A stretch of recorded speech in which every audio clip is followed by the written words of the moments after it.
Toastmaster, bonsoir chers invités. Bienvenue de retour parmi nous, nos invités qui nous rejoignent après quelques mois d'absence. Grégoire, maître de cérémonie ce soir, bienvenue, retour parmi nous. Comme le veut la tradition, ce soir, pour notre réunion 204, je crois, nous ouvrons la cérémonie en demandant à nos invités, ce soir exclusivement dans la scène digitale, de se présenter, de nous expliquer comment ils nous ont connus et qu'est-ce qu'ils attendent de leur soirée et d'expliquer qui ils sont, ce qu'ils font, etc. et partager plus s'ils le souhaitent. Donc, ce soir, avons-nous des invités qui nous rejoignent pour la première fois? Je ne suis pas sûre. Pierre, Thierry, bienvenue de retour. C'est votre deuxième fois, je crois. Anna aussi. Olga aussi. Pavel aussi. Boris aussi. Donc, je vais laisser la parole peut-être au maître de cérémonie. J'ai fait le tour. Si quelqu'un souhaite parler, c'est le moment, avant de vous lancer dans les improvisations. Mais je pense que je vais laisser la parole, le champ libre à notre cher Grégoire pour officier l'ouverture de notre soirée. Et je crois que c'est lui l'instigateur de notre thème ce soir. Donc, je te laisse la primeur. À toi.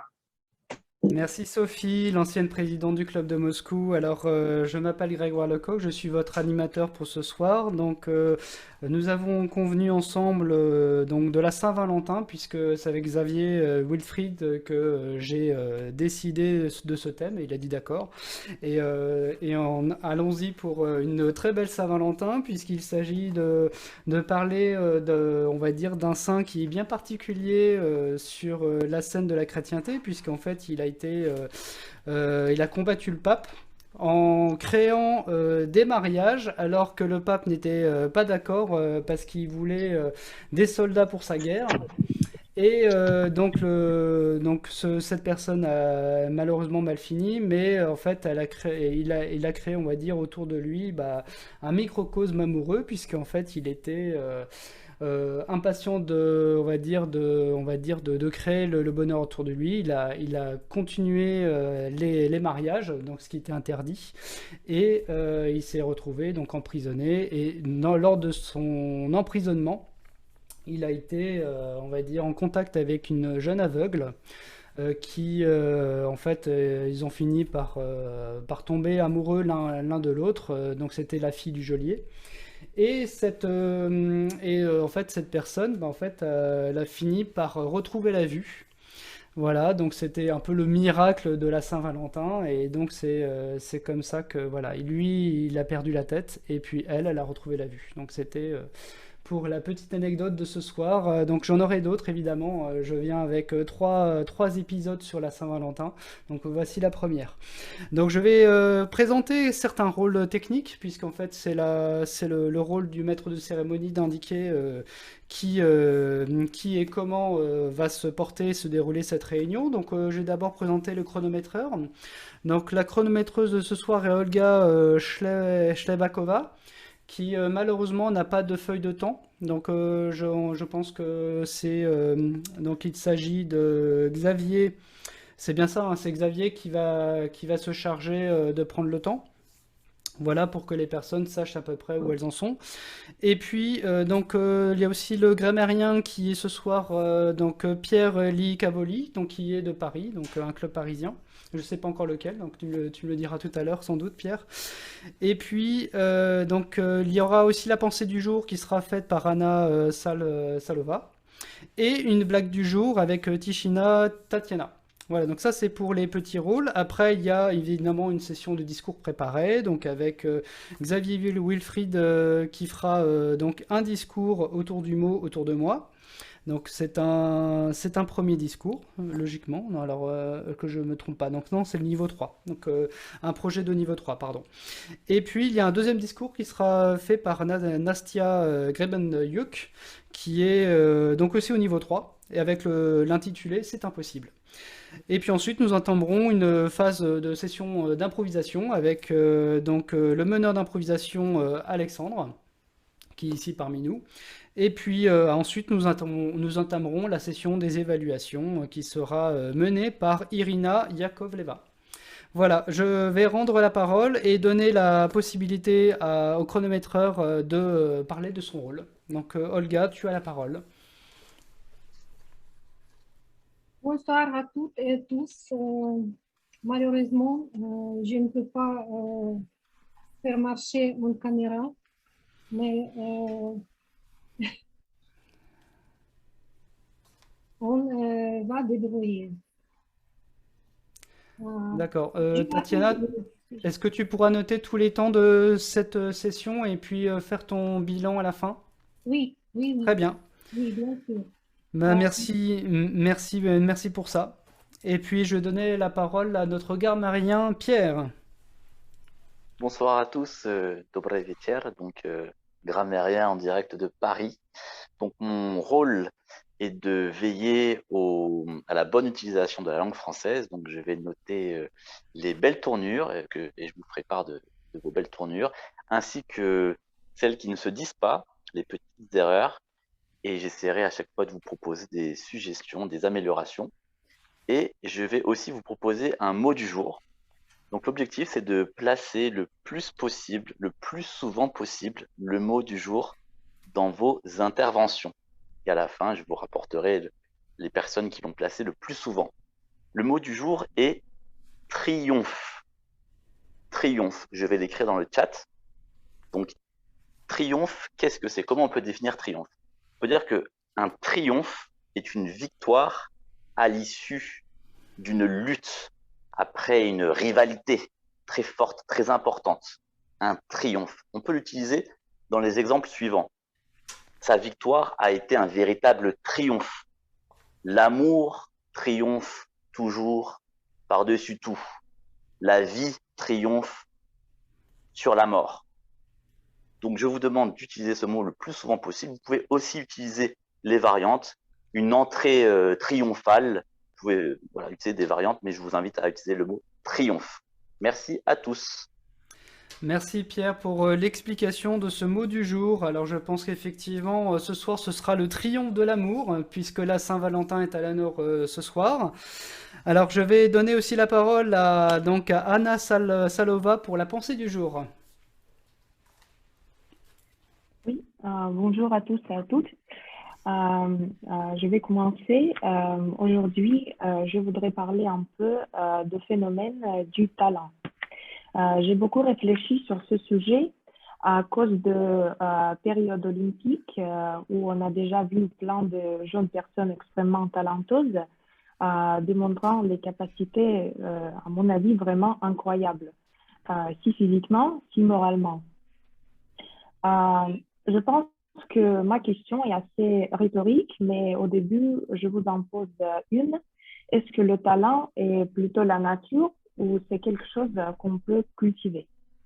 La définition que j'ai trouvée, la définition du mot talent est très précise.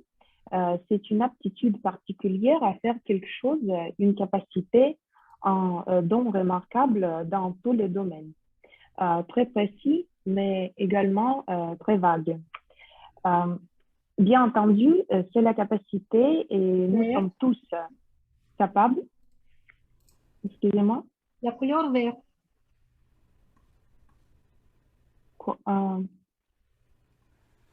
Excusez-moi, qui a parlé? Enfin, vas-y, tu peux reprendre, Anna. Ah, d'accord. Alors, il y a personne qui, à partir de sa jeunesse, ont été grandis dans l'atmosphère spéciale, quand tout le monde dit que tu es doué. Mais à mon avis, ce n'est pas suffisant. Dans l'atmosphère comme ça, on a plusieurs façons de développer. Par exemple, c'est possible de laisser le développement à côté à cause du narcissisme. Ça pourrait faire du mal et arrêter le processus d'amélioration. Dans le même temps, je trouve que forcer le talent est aussi terrible et pourrait détruire l'identité. Alors, pour moi, la nature du talent est plus acceptable, mais ce n'est pas possible sans la discipline. c'est-à-dire que la cultivation des capacités et l'existence dans le cadre strict doivent aider et favoriser nos qualités. Voilà, j'ai fini. Merci pour votre attention.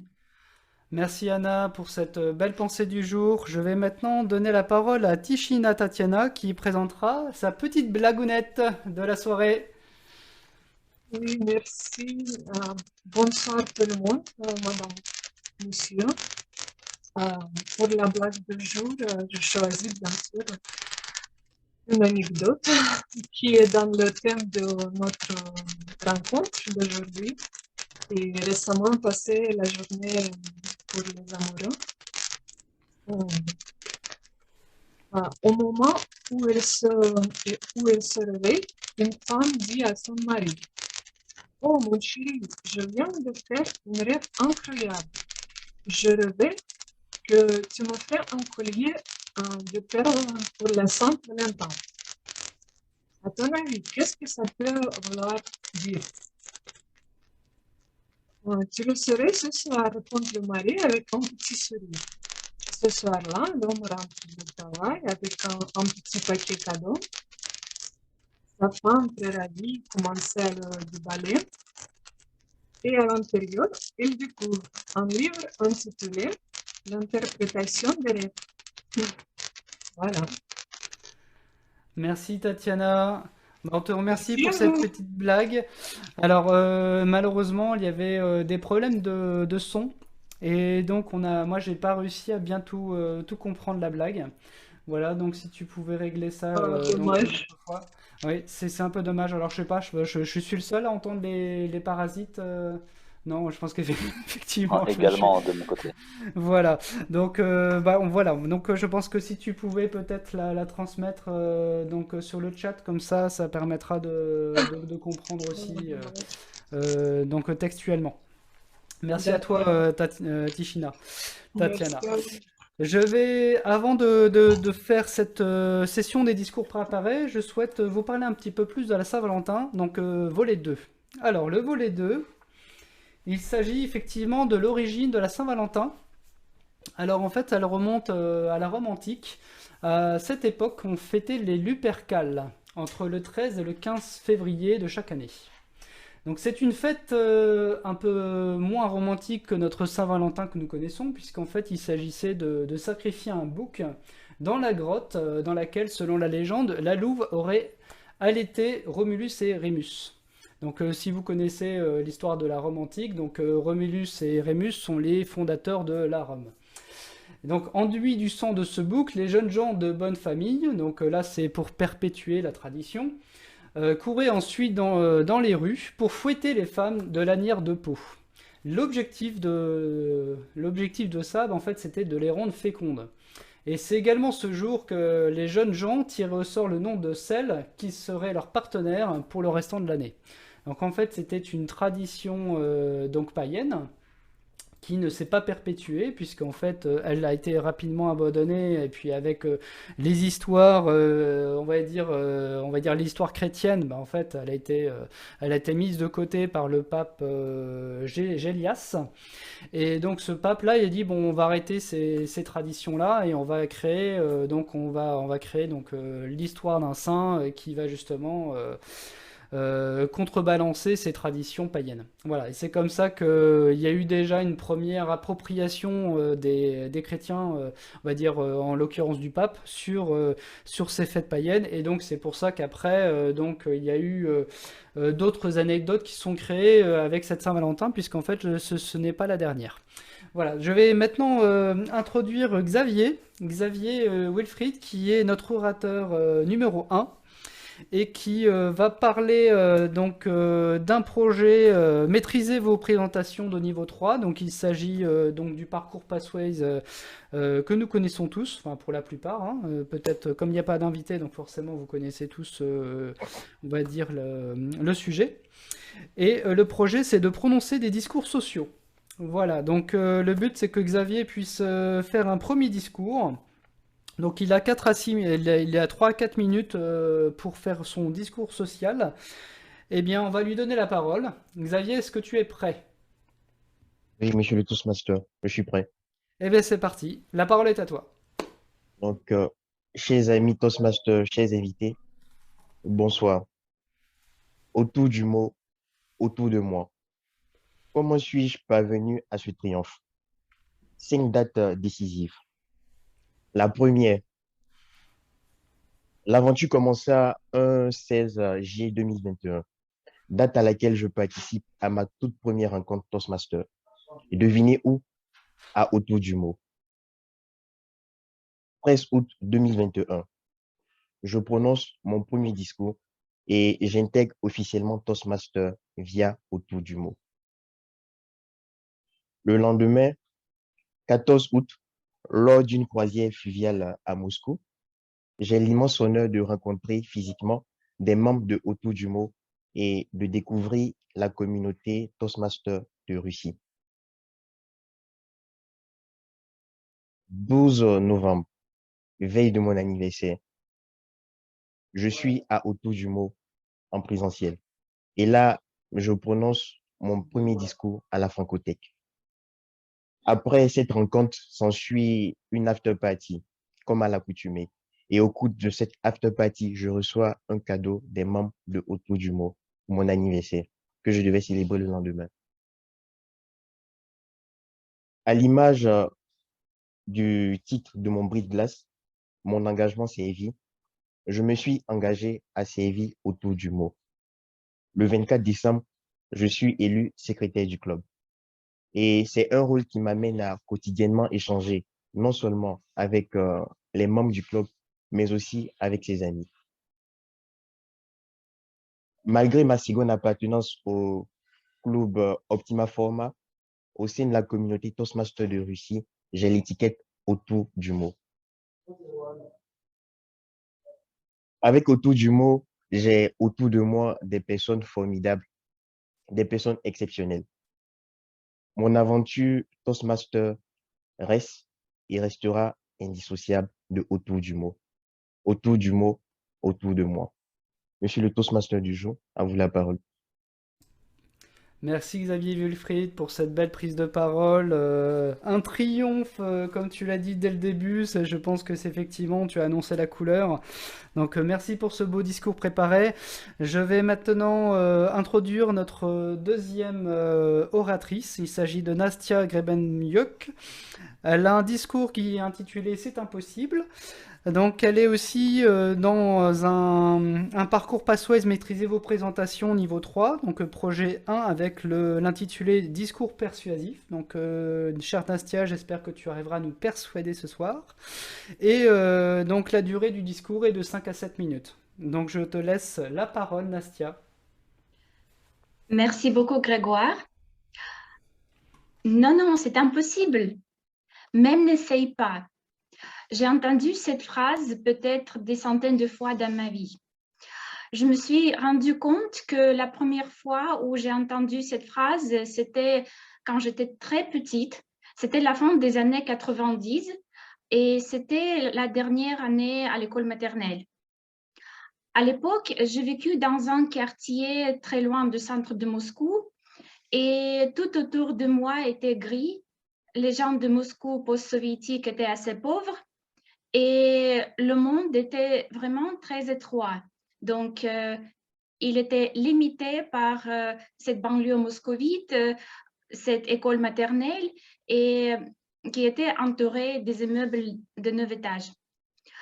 Je ne dormais pas durant la sieste l'après-midi parce que je ne voulais pas dormir, je n'étais pas fatiguée à l'époque et j'ai rejoint un groupe de garçons de mauvais comportement qui ne voulaient pas dormir non plus. Et ensemble, nous nous battions des oreillers, parfois nous nous bavardions. Un garçon, mon ami de l'école maternelle, une fois, il a dit que l'été précédent, il a visité l'Espagne. L'Espagne, et l'Espagne, c'était comment? Bah, il faisait beau, il faisait chaud, j'ai un peu bronzé et j'ai beaucoup aimé l'Espagne. Ah bon, il faisait chaud, donc c'était comme dans ma maison de campagne à la région de Moscou.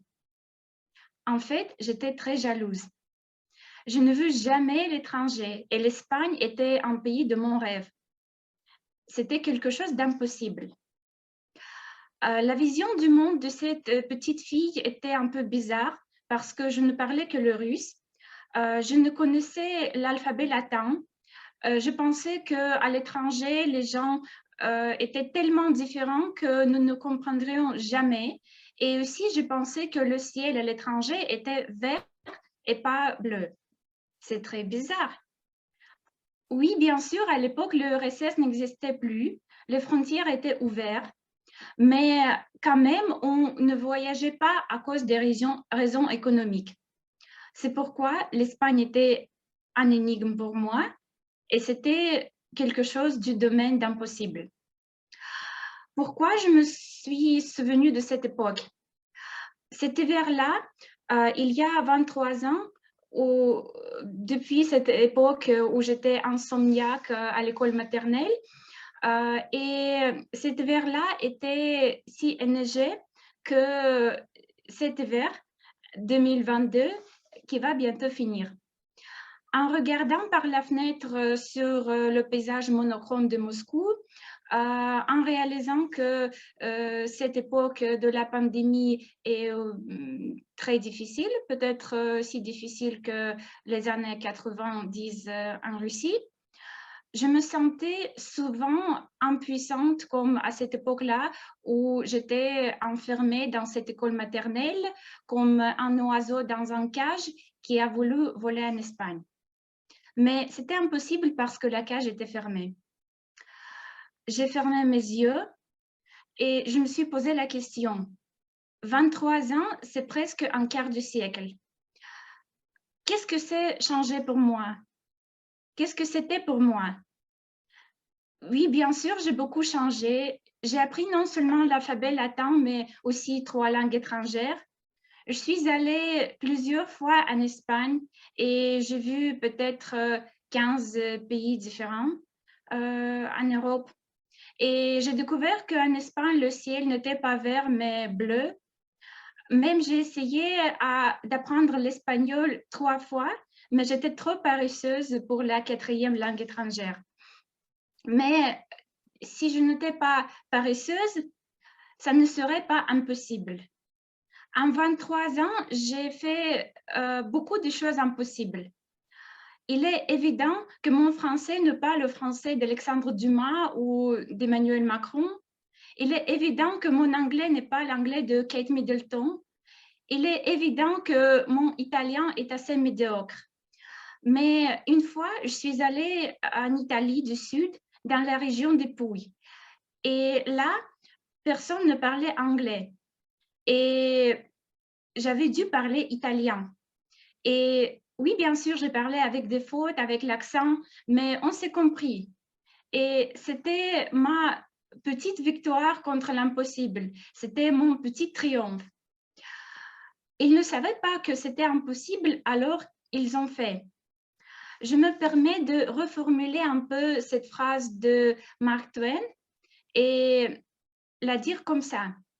J'ai oublié que c'était impossible, alors je le fais. Chers amis Toastmasters, je vous encourage au moment de déception, quand vous ne pouvez pas affronter l'impossible, se souvenir toutes les choses impossibles que vous avez déjà faites. Passer les examens à l'université? Non, c'est impossible. Partir à l'étranger pour faire les études? Non, non, non, c'est impossible. Les gens vous diront. Et par exemple, trouver un travail vous-même sans raison de connaissances? Non, c'est impossible du tout. Trouver les amis dans 4 coins du monde, comme chez nous au Toastmaster? Chers amis Toastmasters, nous sommes qui nous sommes grâce à des choses impossibles que nous faisons chaque jour. Merci beaucoup de votre attention. Merci Anastasia pour cette belle pour ce beau discours. Alors, moi, je voudrais te dire, chère Anastasia, que moi, ce que tu m'as, le point sur lequel tu m'as persuadé, c'est le fait que tu parles un très bon français et que je pense qu'on est tous persuadés du fait que tu es bien de-delà de la moyenne des, on va dire, au niveau des idées de la langue française et justement de sa promotion. Donc, bravo à toi, Anastasia. Je vais maintenant, avant d'introduire cette session d'improvisation, parler un petit peu du troisième volet de la Saint-Valentin. Alors, comme vous le savez, donc j'ai parlé un petit peu de la Rome antique, j'ai parlé un petit peu du pape Gélias, j'ai parlé donc de ce moine qui s'est fait emprisonner. Là, je vais vous parler un petit peu plus des usages qui se sont, on va dire, établis au cœur du Moyen Âge. Alors, cette fête que nous sommes aujourd'hui si nombreux à considérer comme une fête commerciale est pourtant une véritable coutume depuis ce temps-là. Alors, il y a eu des processions qui sont même organisées pour célébrer les amoureux, et des parties de cache-cache entre célibataires sont destinées à permettre à chacun de trouver l'âme sœur. Et c'est seulement à partir du 19e siècle, donc 400 ans plus tard, donc là on parle de 1400 à peu près, là on passe à 1800-1900, et bien à partir du 19e siècle, la pratique de l'échange de petits mots d'amour se développe, et les valentines, comme on les appelle, ces cartes portant des mots doux, deviennent les symboles de la Saint-Valentin. Alors, aux États-Unis, il est coutume d'en offrir à toutes les personnes aimées au sens large du terme. Et là, ce que les journalistes regrettent, c'est qu'en fait, cette fête qui était en fait une fête pour justement donner des mots doux amicaux s'est transformée, on va dire progressivement, on va dire en langage d'amour, puisqu'en fait, il s'agit de plaire à son âme sœur, et donc c'est plus forcément dans le registre de l'amitié. Voilà. Donc ça, c'est des choses que j'ai repérées ça et là dans mon investigation sur la Saint-Valentin. Voilà, j'espère que ça vous aura plu de savoir tout ça. Je vais maintenant passer à la session des improvisations. Donc c'est Alexandre Sacha qui va s'en occuper. Donc Sacha, donc évidemment, ça fait longtemps qu'on se connaît déjà. Donc je n'ai plus besoin de te présenter au groupe. Donc, je sais pas, qu'est-ce que tu nous as contacté, enfin, ce que tu nous as contacté ce soir. Eh bien, je te laisse la parole et puis libre à ton imagination de parler. Merci beaucoup, cher Grégoire, pour m'avoir donné les paroles.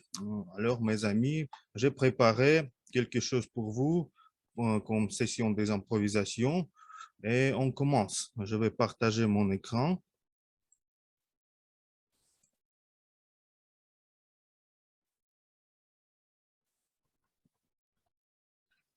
Et voilà. Vous voyez? Est-ce que vous voyez? Oui, c'est bon, Sacha, tu peux y aller. Merci. Aujourd'hui, nous allons adresser à l'histoire de Valentin, et nous allons ressentir et raconter l'ensemble l'histoire de la Saint-Valentin et de triomphe d'amour. Je vais comme orateur lire comme le livre et il y a des scènes où j'aurai besoin de votre assistance. Euh, mais tout va être facile parce que j'ai préparé les tâches dans chaque slide et on va voir et on va ressentir cette histoire aujourd'hui ensemble. Alors, je commence l'histoire de Saint Valentin. Valentin a vécu à Rome au IIIe siècle, comme Grégoire nous a déjà dit. C'était il y a bien longtemps, époque où Rome était gouvernée par un empereur nommé Claudius. Valentin n'aimait pas l'empereur Claudius et il n'était pas le seul. Beaucoup de gens ont partagé ces sentiments. Claudius voulait avoir une grande armée. Il s'attendait à ce que les hommes se portent volontaires pour se joindre. Beaucoup d'hommes ne voulaient pas tout simplement pas se battre dans les guerres. Ils ne voulaient pas quitter leurs femmes et leurs familles. Comme vous l'avez peut-être deviné, peu d'hommes se sont inscrits. Cela a rendu Claudius furieux. Alors, qu'est-ce qu'il s'est passé? Il a eu une idée folle. Claudius pensait que si les hommes n'étaient pas mariés, cela ne le dérangerait pas de rejoindre l'armée. Claudius a donc décidé de ne plus autoriser les mariages. Leur tâche, adressez-vous au Romain au nom de l'empereur avec une déclaration sur l'introduction des mariages. Et je voudrais inviter sur la scène pour cette improvisation Hector. Hector? Oui, merci. Merci, Alexandre. Alors, si tu pourrais répéter la question. Adressez-vous au Romain au nom de l'empereur avec une déclaration sur l'introduction des mariages. Introduction du mariage. Tu es l'empereur Claudius et tu dois t'adresser au Romain pour déclaration que les mariages sont interdits. Le rôle de Claudius. Oui, cher Romain, j'ai des nouvelles à vous communiquer. J'ai fait une grande consultation avec les oracles qui m'ont donné le message suivant pour vous, pour le peuple. Dès demain, tous les mariages seront interdits. Et je vais être très, très clair. Il n'y avait plus de mariage parce que c'est important que tous les hommes soient concentrés pour le seul but de gagner notre guerre que nous avons, par exemple, à la Galle et aussi dans la Bretagne. Nous avons cet objectif et il faut faire des sacrifices. Et c'est pour ça que dès demain, ça sera interdit. Et j'espère votre compréhension et votre soutien pour ces mesures que les dieux nous ont communiquées. Merci beaucoup, cher Hector. Tu es très cruel, mais on voit qu'est-ce qui se passera. Alors, les gens ont trouvé sa nouvelle loi cruelle. Valentine pensait que c'était absurde. Il n'allait certainement pas soutenir cette loi. Exprimez votre opinion au nom de Valentine selon la loi de l'empereur sur l'introduction des mariages. J'invite sur la scène Daniel, comme Valentine. Merci beaucoup, cher Alexandre, cher Toastmaster. Bonjour. Cher empereur, vous avez passé la loi, vous avez passé un décret qui interdit les mariages. Et vous pensez que ça ferait bon pour votre armée. Je crois que vous vous trompez,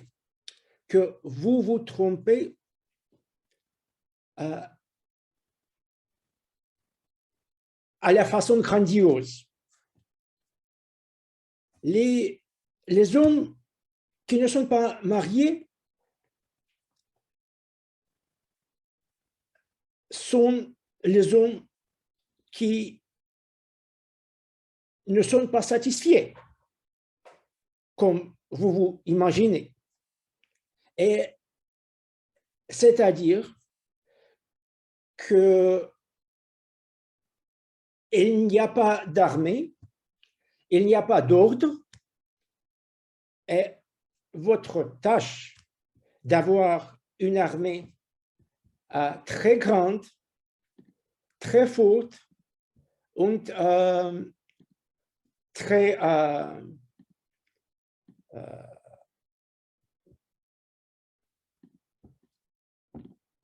très effectif. Votre idée, ça ne marche pas bien. Pour cette raison, je crois que vous devez abandonner votre décision. Merci beaucoup. Merci beaucoup, cher Daniel. Et on continue notre histoire. Valentine était le prêtre. L'une de ses activités favorites était de marier des couples. Même après que l'empereur Claudius ait adopté sa loi, il a continué à célébrer des cérémonies de mariage en secret. Imaginez une petite salle éclairée aux chandelles avec seulement Marie et Valentine. Il chuchotait les paroles de la cérémonie tout en écoutant les pas des soldats, effectués en cérémonie de mariage secret. J'invite sur la scène Sophie. Merci, Sacha. Alors, venez tous les deux. Nous devons parler doucement, mais nous allons ainsi non seulement vous protéger, mais vous permettre aussi de vous unir ce soir, car vous savez que le contexte n'est pas très favorable en ce moment, que Claudius fait la guerre à toutes les cérémonies de mariage. Cependant, je reste convaincue qu'aujourd'hui, me permettre de vous unir va vous apporter le bonheur, que l'empereur Claudius n'est qu'un empereur temporaire, mais que vous, votre vie, je souhaite, et je pense que vous souhaitez aussi, la passer ensemble tous les deux le plus longtemps possible. Donc, cher Alexandre, souhaitez-vous aujourd'hui prendre la main de mademoiselle Irina? Bien sûr. Irina, mademoiselle Irina, souhaitez-vous ce jour prendre la main de monsieur Sacha? Bien sûr, je suis d'accord. Chers amis, je suis ravie et je vous déclare unis par les liens du mariage. À vous, monsieur le maître des improvisations. Merci beaucoup, chère Sophie, mais ce n'est pas le temps pour féliciter car notre histoire continue. Une nuit, pendant la cérémonie, ils ont entendu les pas.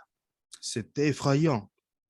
Dieu merci, le couple que Valentine épousait s'est échappé à temps. Il a été attrapé. Il a été jeté en prison et on lui a dit que sa punition serait la mort. Accusé Valentine au nom de l'Empire romain et prononcé un verdict contre lui. J'invite sur la scène Thierry.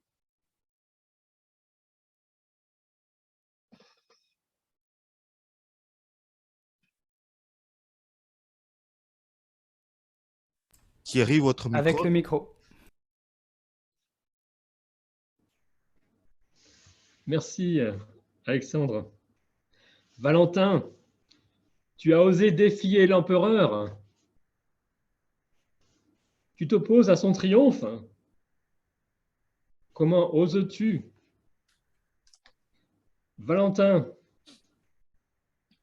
renie ta décision de marier ces jeunes couples. Renonce à ta folie. Qu'attends-tu? Pourquoi cette obstination? Tu pourrais vivre une vie si douce. Tu pourrais vénérer l'empereur, ainsi que le fait tout le bon peuple. Mais non. Pour je ne sais quelle croyance, pour je ne sais quel désir de triomphe à toi, et tu préfères tromper ces jeunes tourtereaux. Laisse-les se donner à l'empereur. Et je te promets de partager le pouvoir sur la ville de Rome. Je ferai en sorte que le pape t'accorde quelques prébendes. Sinon, c'est la mort. Merci. Merci beaucoup, cher Thierry, pour avoir accusé Valentine. On va continuer notre histoire. Tac, non? De nombreux gens sont venus à la prison pour rendre visite à Valentine. Ils ont jeté des fleurs et des notes à sa fenêtre. Ils voulaient qu'il sache qu'eux aussi croyaient en amour. L'un de ces jeunes était la fille de gardienne, Julia. Il était aveugle. Il a aidé Valentine à garder le moral. Elle a convenu qu'il avait raison d'aller de l'avant avec les mariages secrets. Soutenez Valentine au nom de Julia avec ces mots chaleureux. Et j'invite sur la scène Irina.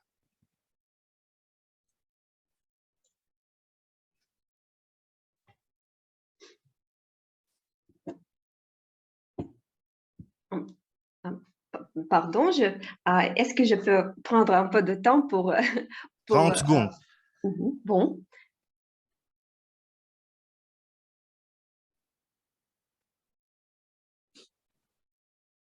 Pendant ce temps-là, Alexandre, est-ce que tu peux afficher le chronomètre? Donc Xavier, apparemment, il a peut-être son écran. Merci. Voilà.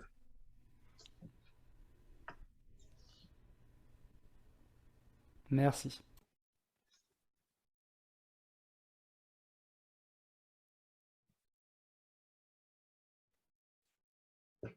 Je commence. Cher Valentin, notre chère prière, tu as fait beaucoup pour nos gens, pour notre amour et pour notre fidélité et fidélité au Dieu et aux lois de Dieu. Je crois que tous ces obstacles, toutes ces guerres et batailles sont rien en face de cet amour éternel que tu protèges et que tu gardes. Bien que je sois aveugle, je vois très bien avec mes yeux de l'âme que tu es un homme des règles très, très correctes, très comment dire, que tu es un homme presque saint. Et je crois que ensemble, avec tous les gens qui te protègent, qui te supportent, nous allons avoir le triomphe en face de nos ennemis. Je prie notre Dieu pour nous sauver de tous les nuages qui ont couvert notre ciel. Merci beaucoup. Merci beaucoup, chère Irina, pour ta soutien. Et nous continuons.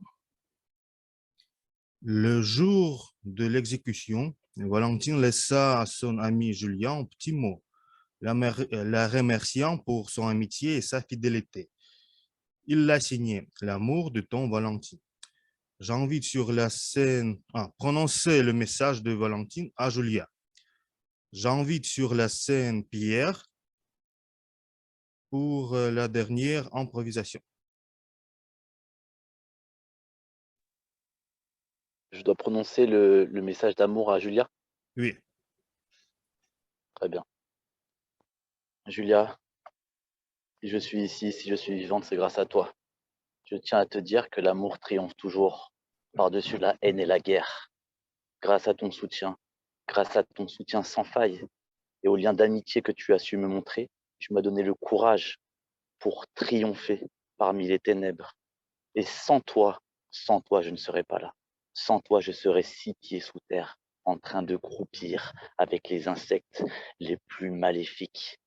Aujourd'hui, je peux mourir la tête haute. Quel que soit mon sort, quel que soit mon destin, je l'accepte. Julia, tu as fait preuve d'une lueur d'espoir dans ce monde de brutes.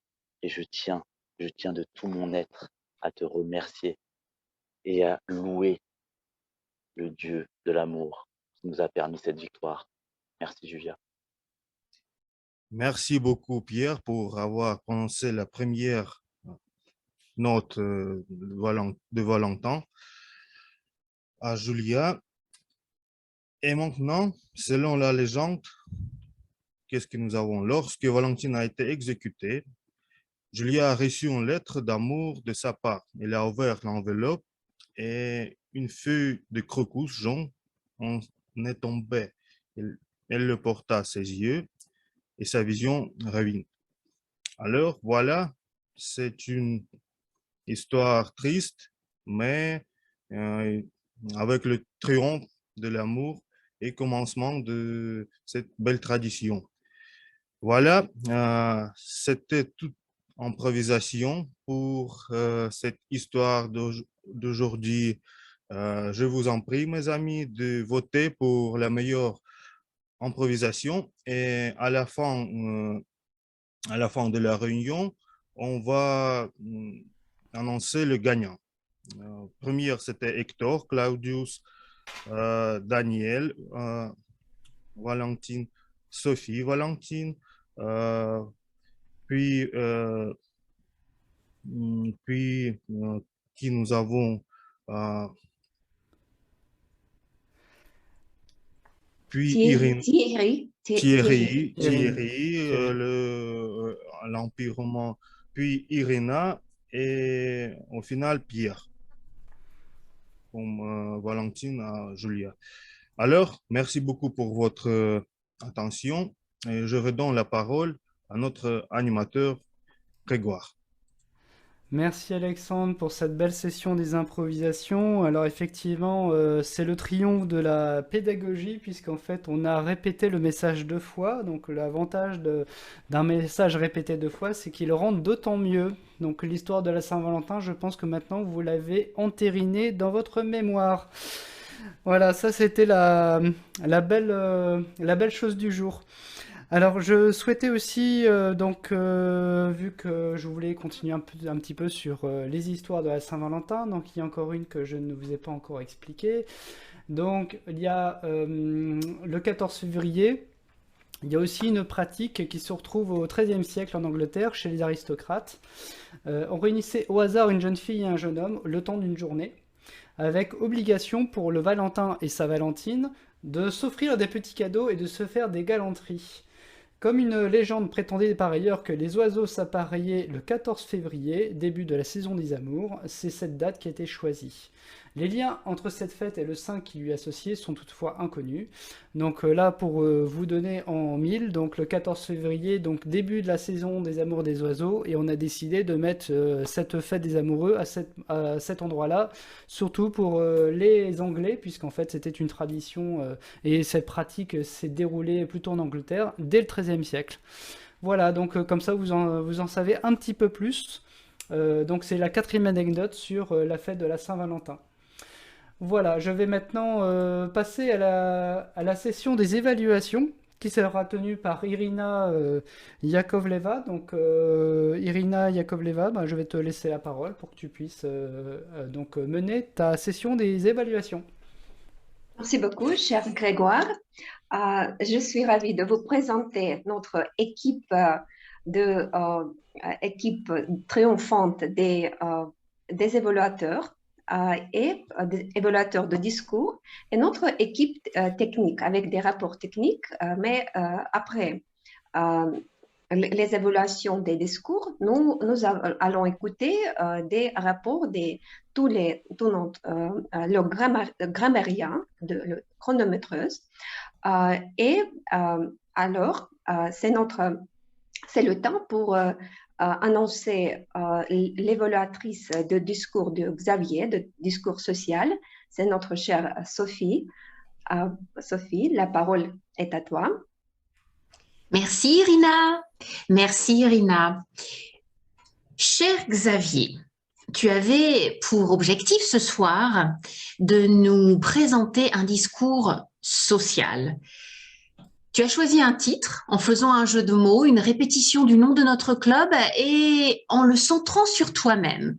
Donc le jeu de mots déjà nous permettait de deviner de quoi tu allais nous parler, à quelle référence, à quel groupe de personnes tu allais rendre hommage.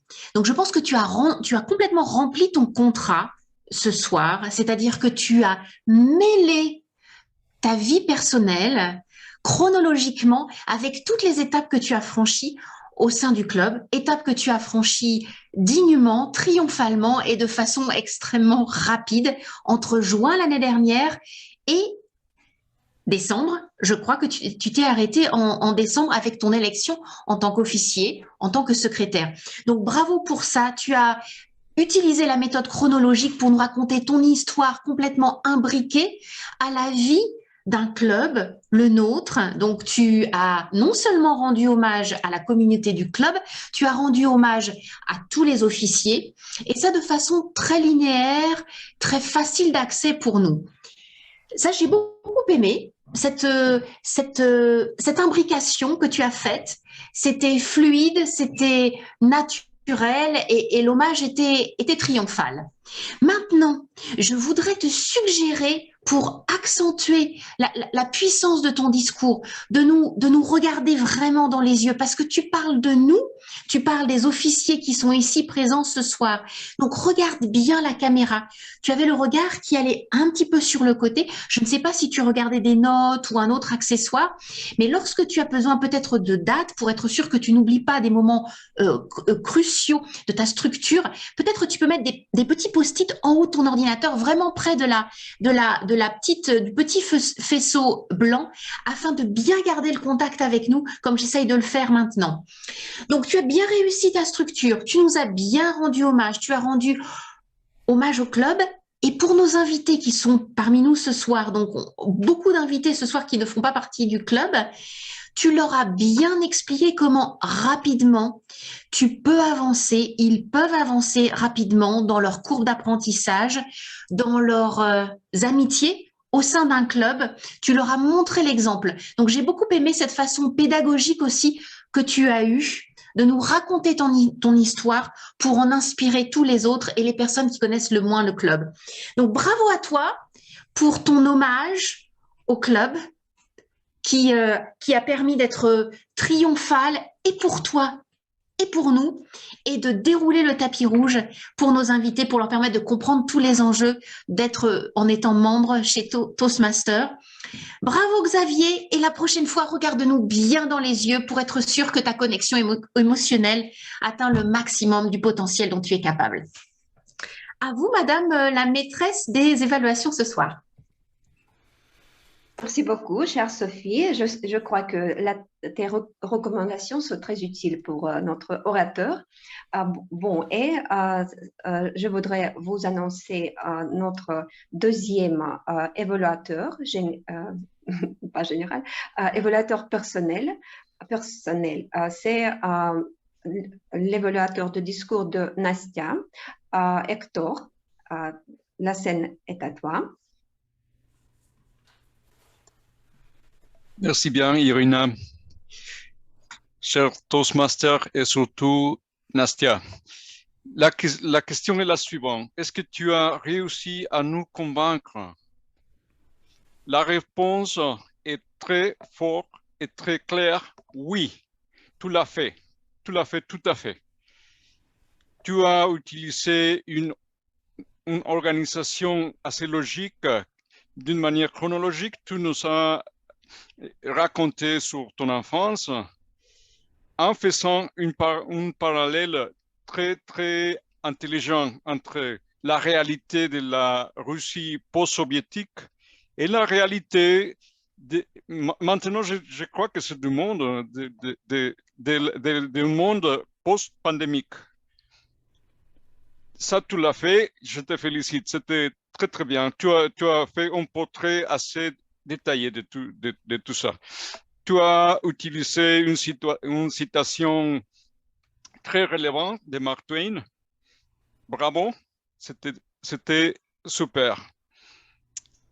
Si je dois te donner des petits points d'amélioration, il y en a peut-être 2 ou 3. C'est pas grave. Tu as utilisé, bien sûr, un langage émotionnel. Je trouve que peut-être tu pouvais encore te projeter un peu plus au niveau du langage corporel et au niveau des variétés vocales. Alors, tu nous as parlé peut-être de la petite Nastia. Alors, tu peux peut-être soulever un peu ce caractère contre la femme d'aujourd'hui, une femme de 23 ans, triomphante, qui vient de maîtriser beaucoup de défis. Je crois que ça peut ajouter un peu. Il y avait peut-être aussi quelques détails qui ne sont pas tout à fait relevants. Je crois que la description de l'insomnie à la maternelle était un peu trop long. Tu peux le raccourcir et gagner un peu de temps pour bâtir sur ton message primordial. Mais, comme je dis, sont des choses que tu peux essayer de travailler un peu plus. À la fin, ton discours était merveilleux. J'ai très content et je crois que aussi tout le monde peut aussi confirmer que tu nous as convaincus du pouvoir de travailler fort et de rêver et de réaliser ses rêves.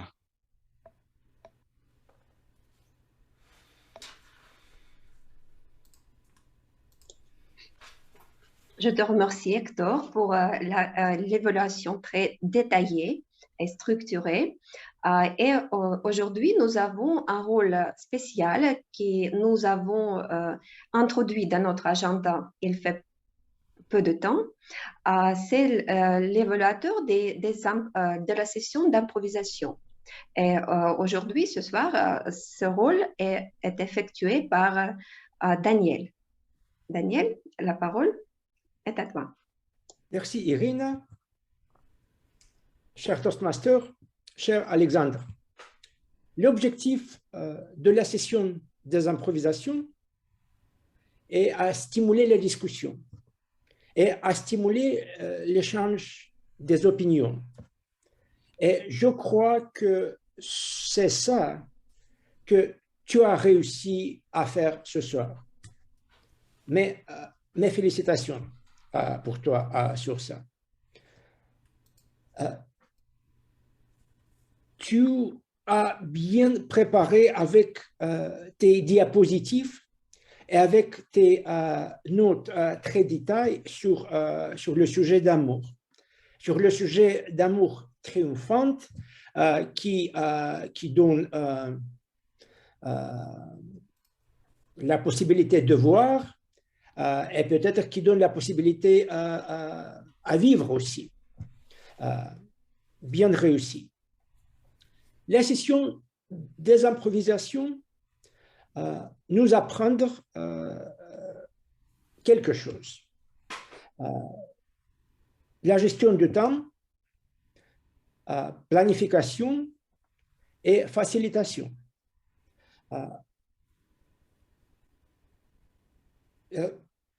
Disons, du temps, tu as réussi à accomplir,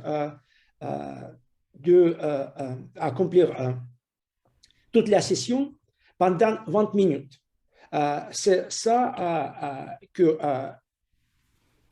qui est prévu et bien accompli ça. Tu as réussi à stimuler la discussion aussi, la discussion pertinente, la discussion vivante, la discussion vibrante sur le sujet d'amour. Et nous avons écouté les opinions, discours improvisé de 6 participants. C'est moi inclus. C'est mieux que quelquefois quand nous avons 5 participants. Bien fait.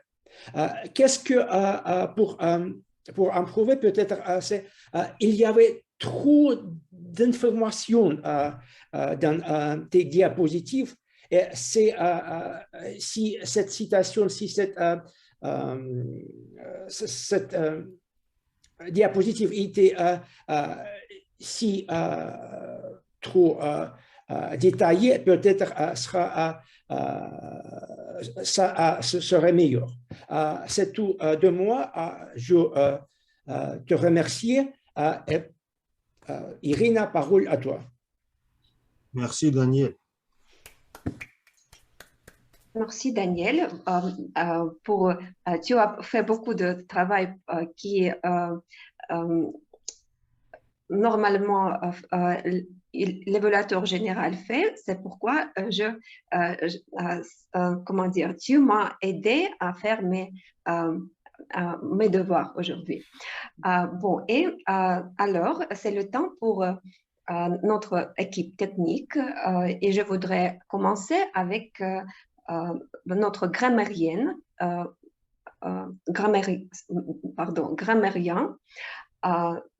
Pierre, avec ton rapport sur notre grammaire et notre utilisation de mots du jour. La parole est à toi. Ok, est-ce que vous m'entendez bien? Alors, Oui. je vous ai mis dans le chat tout mon rapport technique et je vais le lire rapidement avec vous, comme ça vous pouvez avoir le texte et en même temps la prononciation et je pense que c'est important de l'avoir. Comme je suis sur le téléphone, vous n'allez pas avoir la caméra puisque je vais lire en même temps mes notes. Donc, je vous invite à suivre en même temps sur le chat. Alors, donc déjà sur l'utilisation du mot triomphe, je tiens à féliciter Grégoire qui l'a utilisé 3 fois, Xavier 1 fois, Nasta 1 fois, Sacha, Alexandre 3 fois, Thierry 2 fois, Irina 2 fois, moi-même 2 fois et Sophie 2 fois. Ensuite, sur les belles tournures, je tiens aussi à dire un grand bravo à Grégoire qui nous a régalé. Alors, je vous en lis quelques-unes. Hein. La louve aurait allaité Romulus et Rémus, enduit du sang de ce bouc, fouetter les femmes de lanière de peau, une tradition qui ne s'est pas perpétuée.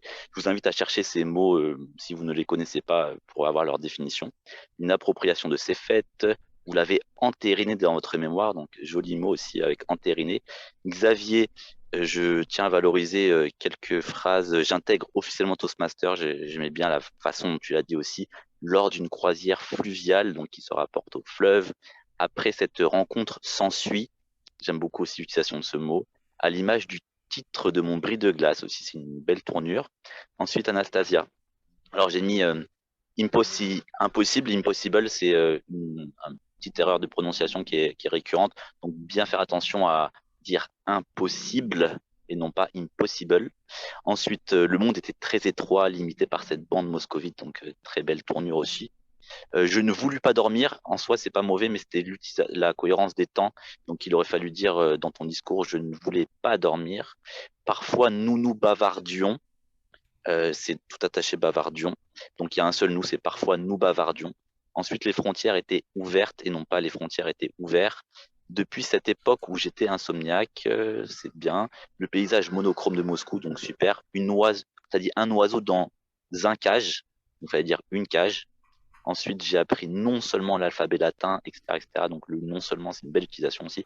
J'avais dû parler italien, belle tournure. Ensuite, tu as dit c'était ma petite victoire, mon triomphe. Donc tu as réussi à placer le mot du jour, bravo. Hector, sur l'impro, j'ai eu un problème de son, donc j'ai eu que la fin. J'ai pas pu noter de belles tournures ou de moins bonnes. Ensuite, Daniel, vous avez fait passer un décret qui interdit les mariages. Alors, j'ai mis fait en majuscule parce qu'il y avait une petite erreur sur le fait. Je crois que tu l'avais oublié, mais très, très belle phrase, un décret. Vous avez pensé que cela serait bon. J'ai mis en majuscule parce que tu l'avais mal dit. Il manquait des mots, donc c'est que cela serait bon pour votre armée. Vous devriez abandonner votre décision, donc très bien, je valorise. Sophie, aussi tu nous as régalé. Nous allons ainsi non seulement vous protéger, mais aussi vous unir ce soir avec des belles liaisons. Empereur temporaire, très beau. Je vous déclare unis par les liens du mariage, donc voilà, très très bien. Thierry, pourquoi cette obstination? Tu pourrais vénérer, tromper ces jeunes tourtereaux. Je vous invite à regarder la définition de tourtereau pour les non-natifs. Je te promets de partager le pouvoir, aussi une belle phrase. Ensuite, Irina, tu as fait beaucoup pour nos gens. Sympa comme phrase. Je crois que tous ces obstacles, toutes ces batailles, je crois que tu as dit tous ces batailles, en tout cas je l'ai entendu comme ça. Donc tu es un homme presque saint. Nous allons avoir le triomphe de nos ennemis. Donc très belle phrase aussi. Et ensuite on arrive sur la fin. Hector, mais tu as dit mais comment je dis? Donc attention, c'est une petite erreur classique, c'est mais comme je dis, c'est pas comment.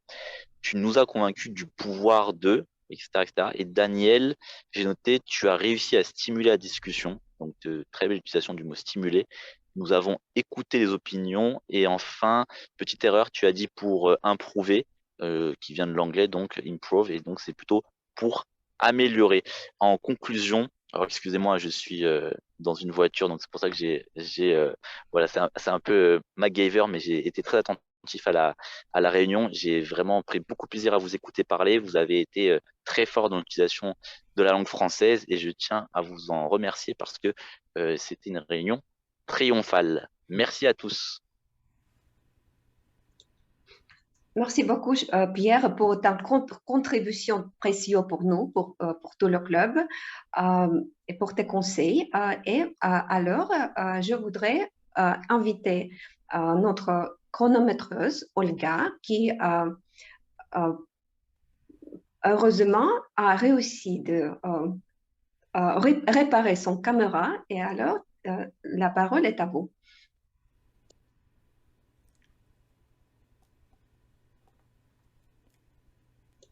Et c'est le temps de réparer le micro après avoir... Excusez-moi. Merci, Irina.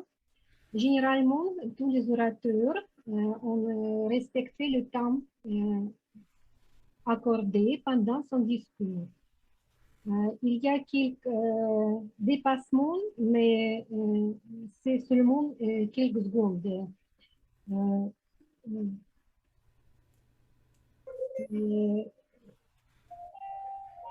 Selon le Pierre Léo Cavoli, il y a le dépassement 1 minute 28 secondes. Mais parce que son rôle est très important, je crois que nous pouvons le permettre. Merci.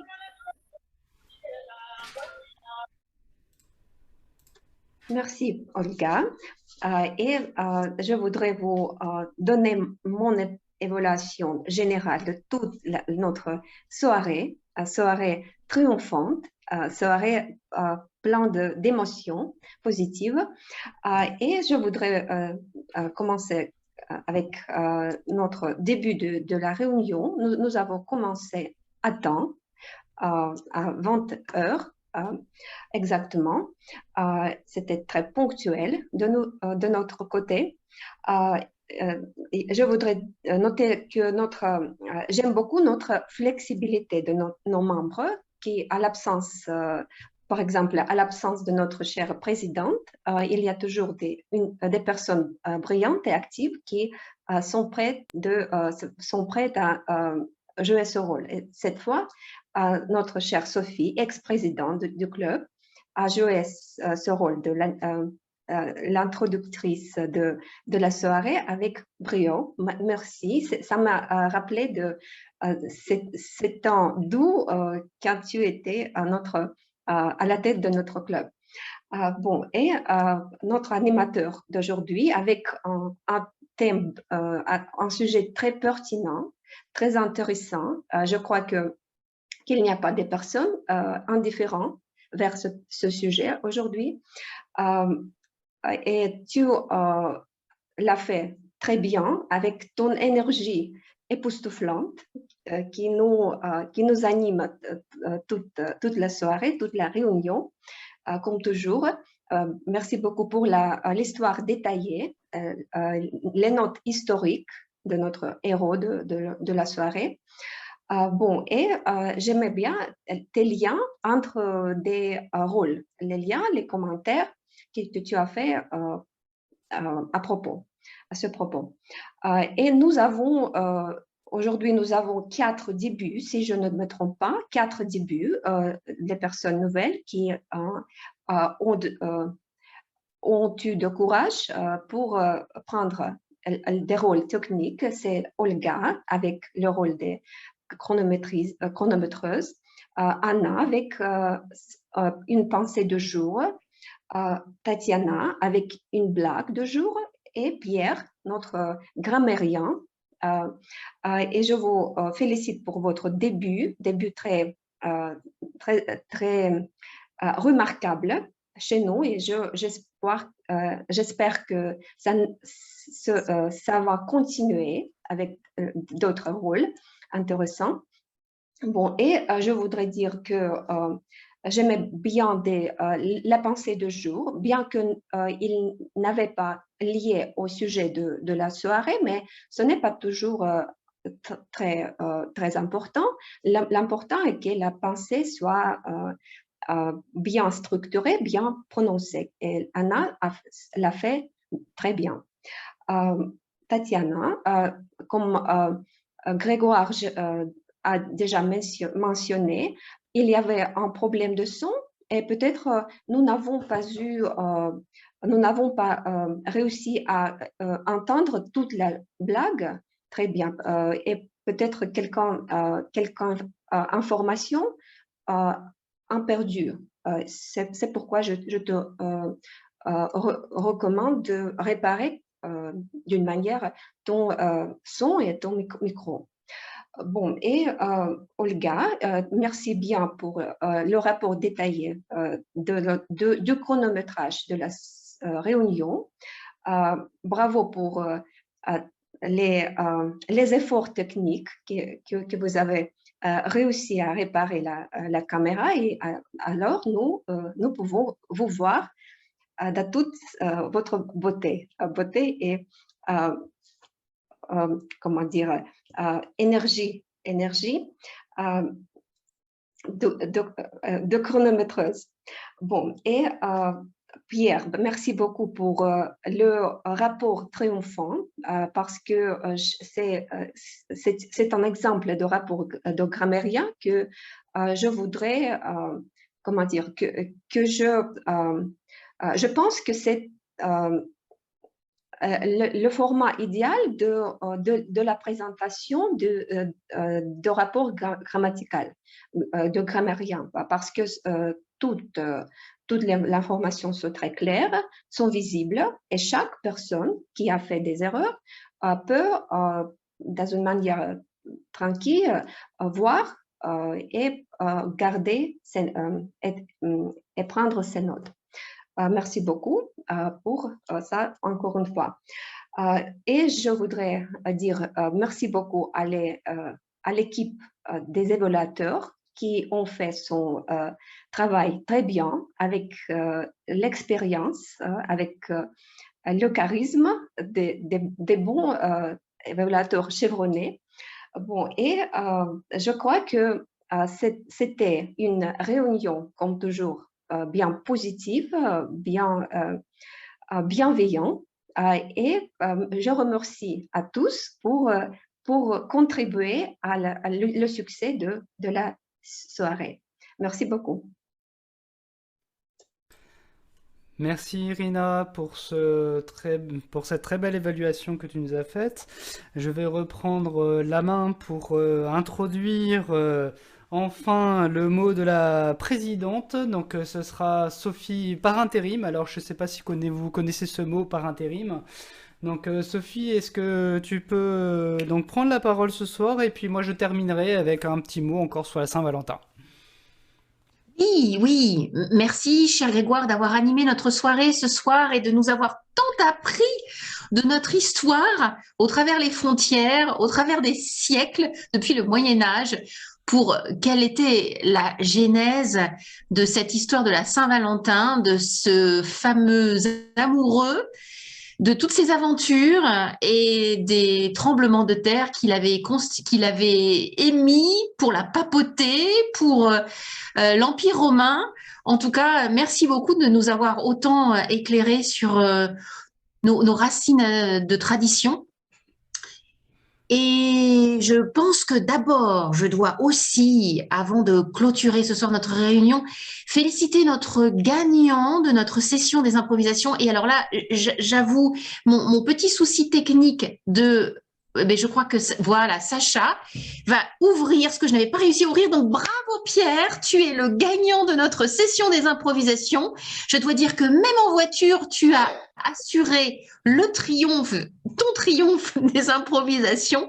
Bravo, merci beaucoup. Tu étais extrêmement vivant, convaincant, comme quoi Toastmaster en voiture, c'est possible. J'espère que tu ne conduisais pas et que tu respectais et que tu te protégeais.